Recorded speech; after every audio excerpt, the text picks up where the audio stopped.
আপনারা অবশ্যই দেখে থাকবেন শীতকালে নদী নালা বা বিভিন্ন জলাশয় শুকিয়ে যায়, কিন্তু এর কারণ কি?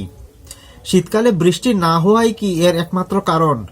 না, শীতকালে নদী নালা শুকিয়ে যাওয়ার পেছনে কয়েকটা প্রাকৃতিক ও মানবসৃষ্ট কারণ একসাথে কাজ করে।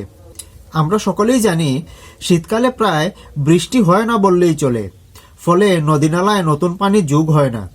তাছাড়া বাংলাদেশের বেশিরভাগ নদীর পানি আসে পাহাড়ি অঞ্চল, হিমালয় ও পার্শ্ববর্তী এলাকা থেকে।